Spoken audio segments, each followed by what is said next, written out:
Thank you very much, Joe, and great to be here. I think this is definitely my second, possibly my third partners meeting, but excellent to see you all here in the room and those who are joining online. I'd also like to acknowledge Ngāti Whātua Orakaia's mana whenua, and it's my pleasure to be here today from Ngunnawal country in Canberra, Australia. It's on the Murrumbidgee River in the shadows of the Brindabella Mountains and on the country of grassy box woodland, lots of cockatoos, rosellas, gliders and owls that are really unique to that region. So would love to see you if you happen to be passing through that country. As I said, thanks to Joe and to all the team at the Centre for having me here. The partnership that we've got with the Centre is both broad and deep, and I'll talk a little bit about some of the aspects of that partnership. But since we were both established back in 2021, particularly Joe, but also as the team has grown and broadened out, have been incredible strategic partners, thinking through what we should do, how we should do it, and kind of learning from and leaning on one another as is required as we go through that journey together. Since late last year, I think it's probably fair to say the global mood around sustainable finance and climate more broadly has been a bit more subdued than it had been previously. Financial institutions are quieter, but not necessarily slower or less ambitious. They're quieter, more focused, more deliberate about what they're doing. They need to demonstrate the commercial value of integrating sustainability, and that remains critical.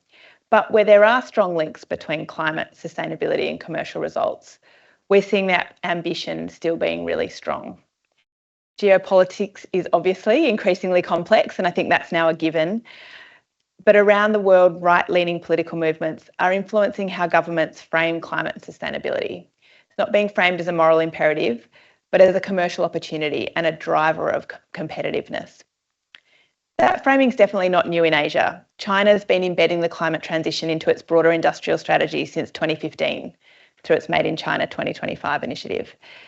And they've not just announced strategies and targets in China, but they've achieved them. So in just last year, they reached their 2030 renewable targets already, and renewables now account for half of China's installed generation capacity. In Australia, that commercial imperative is very much the frame of our climate and sustainable finance policy, including for our 2035 climate targets, net zero plan and sectoral plans which were released last Thursday. The plans that were based on advice from our Climate Change Authority now mean that we have an emissions reduction target of 62 to 70% to meet by 2035. Meeting this will require significant transformation of our energy systems, our transport sector, as well as industry. But the targets considered by government as ambitious but achievable, probably the words of the week in the media cycle last week. That high-level target's complemented by a net zero plan that models the contribution of 6 target economic sectors, and then sector plans that outline the range of government policies that are in place to support the achievement and to support the transition in each of those sectors. Treasury also contributed to that task and released modelling on the same day, which looks at the economic opportunities for Australia on the path to net zero. And what that modelling demonstrates is that an orderly green export superpower scenario, so going hard, going early, seeing it as an export opportunity for Australia's long-term prosperity, that provides the most economic upside for the Australian economy and for all of Australia's people. And this commercially driven approach will continue to drive sustainable finance in Australia. Access to international capital to support the capital investments needed for Australia's transition is very much at the heart of the why for sustainable finance in the Australian government, but also for the Australian financial sector. It's about long-term prosperity, about capturing economic opportunities from the transition and mitigating the risk of being left behind when global economies are very much moving in this direction. And as I said, that commercially driven approach is very much in lockstep with the rationale for Australian-based financial institutions as well. The day after the targets and the net zero plan was announced last Thursday, Minister Bowen called a meeting with business and finance groups to talk about implementation.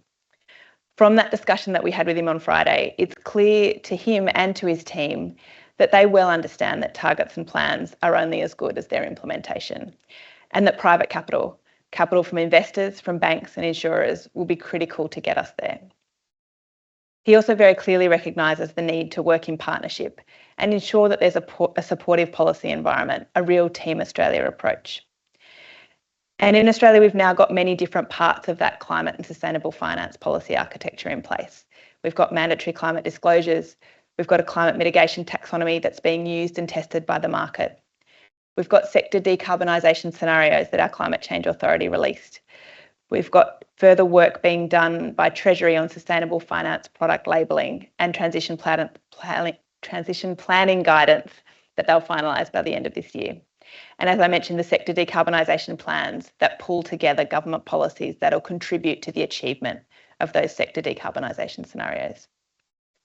Even prior to the release of the flurry of climate-related plans and net zero plan and sector plan last week, international peers who we talked to during London Climate Action Week earlier in the year commented on that architecture. But as well as the architecture, they commented on how effectively Australia is making the commercial case for sustainable finance. What was interesting to me was that they were also really clear on how valuable this framing is for maintaining the course globally, given the current geopolitical context. Despite what some headlines suggest, we're definitely not seeing a wholesale retreat from ambition. From business and financial institutions, or in policy in Australia and internationally, we're seeing a laser focus on practical implementation. In the EU, you can see this playing out through the Omnibus Bill process, which is very much about simplifying and ensuring that sustainability-related information that's being collected and reported is genuinely decision useful.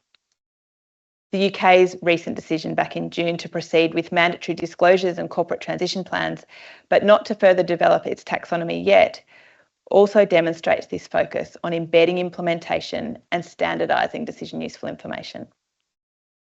The pilot program that we're running on Australia's taxonomy also demonstrates this implementation focus. We've got 10 financial institutions who are part of this program across superannuation funds, banks, Australian and international banks, rating agencies, and it's great to have all the New Zealand banks involved in this pilot through their Australian arms as well. We've got all of Australia's sovereign and sub-sovereign issuers involved in the taxonomy implementation pilot, and we're seeing a range of use cases already being explored and used in the market. It's being used by major financial institutions and sovereign entities to structure green bonds. It's being used by investors to assess their portfolio alignment with the taxonomy criteria. And it's being used by banks to support the transition of their corporate clients and to structure new green financial products to enable that transition. So in terms of our strategic priorities, standards and practice is a big focus of our work, and this is where all of our taxonomy work comes in. Domestically, both the taxonomy development, which we released the climate mitigation part of the taxonomy in June. We're hoping to further develop taxonomy criteria for adaptation and resilience next year, but also focusing on the pilot. And part of thinking about taxonomy expansion is research that we recently released, expanding the taxonomy to nature criteria, particularly for the ag and land sector, which was released just last week. Internationally, we're very much focused on interoperability and particularly alignment with other taxonomies. We do a lot of work with New Zealand in particular, with Jo and her team, with Canada, with ASEAN, and also supporting Treasury as they consider being part of some multilateral processes that look to map and ultimately kind of ensure interoperability among taxonomies. We've got strong engagement with Indonesia and China, and are working with global organisations like UNEP-FI on global definitions around transition finance, ultimately to unlock more capital for transition activities, not just things that are clearly labelled as green. On the policy front, we do a lot of work with government on sustainable finance policy, so whether that be submissions on things like product labelling, transition plans, but we also contribute the voice of private capital to broader climate and environment policy. And in the next 12 months, there is a review of our safeguards mechanism, which is Australia's equivalent of sort of carbon pricing for industrial facilities, as well as environmental reform that continues to be ongoing. And more proactively, we're very much working to embed this continued model of public-private collaboration to enable sustainable finance in Australia to continue to progress in the way that it has fairly rapidly over the last 4 years. The other part of building, sort of getting capital to flow to climate and environmental outcomes is blended finance and using this public-private approach to get capital moving now at the same time as you're building the regulatory and enabling environment. A lot of our work on blended finance is with our Department of Foreign Affairs and Trade on the design and implementation of their blended finance mechanisms into Southeast Asia that are very much targeted on supporting the energy transition or the climate transition in Southeast Asia and enabling Australian institutional investors as well as banks to get greater exposure to a strongly growing emerging market.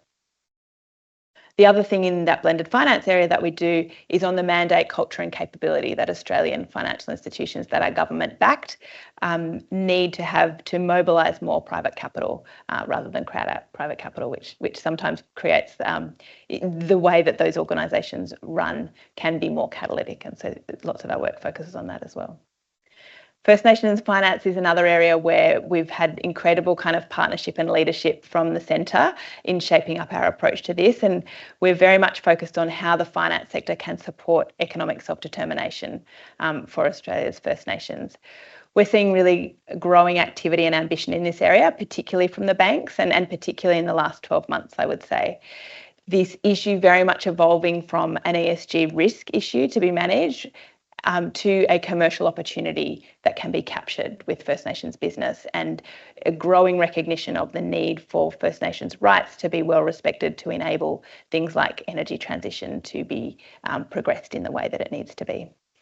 Over the next 12 months, we'll be facilitating a co-design process with First Nation organisations as well as financial institutions to develop a First Nations finance action plan, ultimately to bring stronger alignment and collaboration across the sector. There's lots of pockets of things happening, but bringing together First Nations business, community, as well as financial institutions will enable stronger focus on access to finance and the integration of First Nations rights into the financial system. And the final pillar of our work is capability and leadership. How do we bring the technical and broader professional skills, including a sustainability mindset, across the finance sector to achieve our mission of mobilising capital? We released last year a sustainable finance capability framework, and a number of our members are rolling that out or piloting that to inform capability programs that they're doing internally. We have a number of courses, including with PRI and other partners online, a taxonomy course, and some courses focused on the public sector to enable them to understand in a more granular level of detail what they need to do to create an enabling environment to mobilise private capital. In terms of taxonomy development and implementation, I just want to focus on this briefly because this has been an area of really close collaboration with New Zealand, as I mentioned. And there are many areas across the work program that we have where New Zealand's gone first, and Joe and the team have been incredibly generous with sharing insights and lessons and strategy to inform our approach. And I mentioned First Nations and finance as an area where we've learnt an incredible amount and had an excellent lunch with Joe and Fontaine to continue to kind of help us think about ways that we can connect that agenda across the Tasman. There are other areas where, by circumstance, we have gone first, and I would say taxonomy development is one of those. And we've been a bit ahead to date, but because of the way the work's being sequenced, the adaptation and resilience work that New Zealand has done and done earlier than us will be incredibly valuable for us as we get to that point. The connection between our financial systems and economies means that alignment is critically important. Both at the technical but also at the strategic level. And I think taxonomies are a very important tool to channel private capital towards climate and broader environmental outcomes. But how they fit into the broader climate and sustainable finance architecture is also something that we were kind of talking about and discussing over lunch, and very interested to kind of explore the range of different use cases as we move through the pilot and make sure that we continue to be aligned on that. We're always open to your ideas and sort of speak for Joe, I'm sure, in this, ideas from our partners about how we can work more closely together and where you see their value in stronger alignment between the work that we're collectively doing. We want to make it really easy for all of you to play your part in driving forward sustainable finance in Australia and New Zealand, as well as beyond. So please let us know if there are ways that you think we can more practically support you to do that. In wrapping up, I would say, despite what we hear a lot about, which is the geopolitical noise, despite political cycles across both sides of the Tasman, that means both governments shift and change, the fundamental drivers of sustainable finance absolutely kind of remain the same. The climate's already changing. Other systemic risks like nature loss are just starting to be felt across our economy and our financial system. And there remain really strong reasons, commercial reasons, for not just integrating the risks, but for capturing the opportunities from what will be the biggest economic transition since the Industrial Revolution. Something that Joe and I often talk about when we catch up is the role of collaborative approaches in the work that we both do. And we both see that in our work, collaboration, and particularly collaboration that brings government, financial institutions and business together, to provide the tools, evidence, knowledge and bravery that enables everyone to make the moves that they couldn't make alone, but that are desperately needed to shift the capital. We look forward to continuing to do that and to continuing to work with all of you, but pass over to the panel discussion to talk in a bit more detail about that.